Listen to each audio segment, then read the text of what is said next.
And now, make some noise, raise the roof for three superheroes from FFL Capital. Zach Twardowski from FFL USA, Andrew Taylor, and the playbook, Ronnie Salem.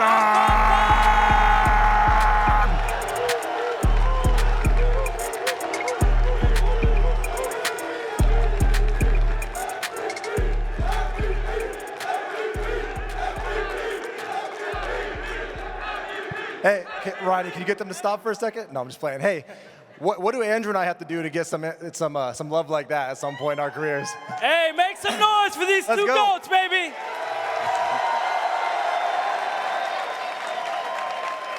Hey, I wanna start with this, and for me, it's an honor to be able to share the stage with these two. Andrew Taylor is someone I've learned a ton from.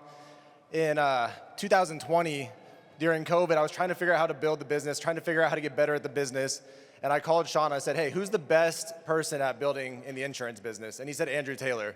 And so I would call Andrew all the time, and he would give me like weird one-word answers and be playing like Angry Birds on his phone and not paying attention. So I told my wife, I'm like, hey, let's go out to Vegas for the weekend. I want to meet this guy and try to learn from him. So we went out there, and he was still kind of cold to me. So I was like, all right, babe, we're moving to Vegas for a little bit because I had to figure out how to make this dude like me somehow. But I was all in, right? I was all in at that point in my career, and we're gonna talk about some things we did wrong, but for me, being able to go out and learn a lot from Andrew, and then being able to turn around and teach that stuff to Ronnie, that was the best decision I ever made, was being able to get around and choose the right mentors. Now, what I wanna talk about is the biggest mistake I made early in business was not being intentional with my time, right? Who here has felt like they worked all day long and got nothing done? Everybody, right? And I think you have to understand there's a big difference between activity and progress. Activity, you do stuff all day long, you work all day, you put out fires all day, but you don't actually feel like you go anywhere, right? Everyone been there at some point in their insurance career? You feel like you're just putting out fires all day long and you got nothing accomplished. And then progress is when you're moving forward, when you're getting things done, where you're knocking down doors, where you feel like you're moving the ship forward. And for me, I had to learn how to be super intentional with my time. And I realized there's only three things in this business that make you money, right? Selling insurance, recruiting people, and training and developing leaders. And so I'll touch on quickly what I think is the most important thing I had to learn was how to train and develop people into becoming leaders and becoming good agents. And I had to learn that, I looked at it for our agency last month. We did $27 million for the month of December. And I looked at it, our top 20% of our, thank you, well, hey, hold on. Wait on the applause for a sec. Our top 20% of our agents, our top 360 agents, made up $20 million of that $27 million. Give them a round of applause. Bro, what? And so the biggest change that I made this last year, the last 2 years when we had a lot of growth, was I decided instead of spending all my time with everyone who wasn't working very hard, who was showing up late to the office, who wasn't producing, I decided I was going to spend 80 to 90% of my time with that top 20%. And when I started putting all my time, effort, energy, and resources into people who were actually doing the things they needed to do, we started to grow exponentially. And Sean always told me, hey, meet people where they're at, and I learned to measure people and meet them where they're at and give them as much as they're putting in, measure their activity, what are they spending on leads, how in the business are they, and if they're doing those things, they're all in, they're checking all those boxes, then I would spend hours on end with them and mentor them. And those are some of the things I learned from people like Andrew, who I'll go ahead and pass it to now. You the man. All right, so Zach was not lying. Every day he would be in the office. I didn't really know who he was. And I'd get to the office and it'd be like, hey, like, what are you doing today? And he was a sponge. And then he would go, how can I help you? If you think about that, get around people that have already done it so you can do it faster, because he's a complete animal. What he's doing is amazing. Ronnie, what you're doing and the time you're doing it, he was like, dude, I really look up to you. I was like, dude, I look up to you. Because the time that he's taken took us 10, 12 years to do, he's doing it in a couple years. All right, so couple things.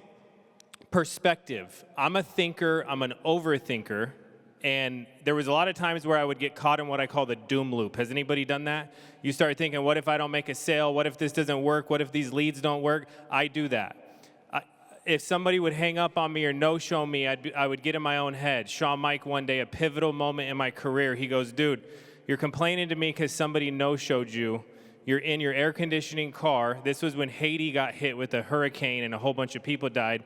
He goes, bro, people are looking for their family underneath rocks right now, and you're complaining because somebody no-showed you.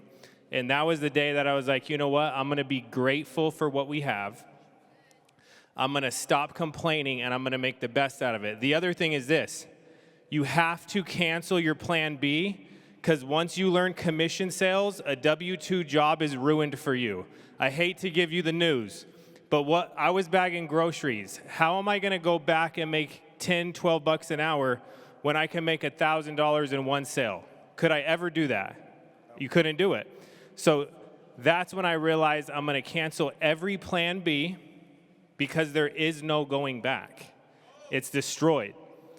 And that was when I'm like, okay, I'm going to stop playing around. Then I had a very interesting thing happen. I read a book, Rich Dad, Poor Dad. It was about getting out of the rat race, not having so many bills to where you can't spend time with your family. My ultimate goal was that. It was to be free. Then I realized I didn't have a lot of money, so I can't go buy properties, but I had this thought where I was like, okay, if I hire one person, change their life, teach them life insurance, I make more in overrides off one agent than I would off of a paid-off rental property. And that's when I was like, yo, how can we share this? And we're with the greatest company in America, probably in the world, to sell life insurance. Sean Mike is a complete animal. I'm so thankful for everything that he's done for me, my family, and for the company. And with that, I'm going to pass it to you, Ronnie. Y'all ready to turn it up a notch or what? Who out there is attending their first convention? Let me see some hands. I've got some good news for you guys. It doesn't take that long here. 2 years ago, I was in the same chairs that you guys are sitting there in the back, looking up to both of these goats, learning as much as I can, and now I am privileged. I am honored to be sharing a stage with the both of you. So thank you both for what you do for our company, what you guys do for the industry, and helping us with the next leaders coming up into this beautiful company. Now, this is the single thing that I learned in this business. This is the one mistake that I paid a heavy price for early on. This is a single mistake that is going to cause your growth.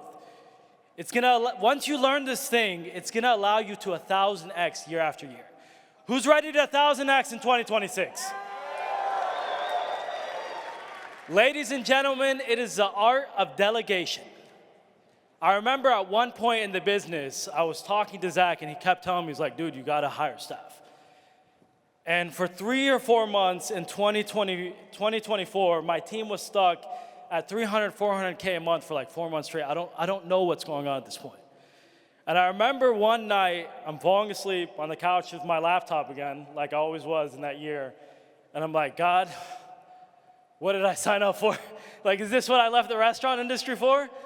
And I had been neglecting that one thing, and when I started hiring staff, everything changed. I started delegating everything. And a lot of people make the single mistake is that they have the thought process that I had. I'm not big enough, or my team is not big enough yet. I don't need staff. You're wrong.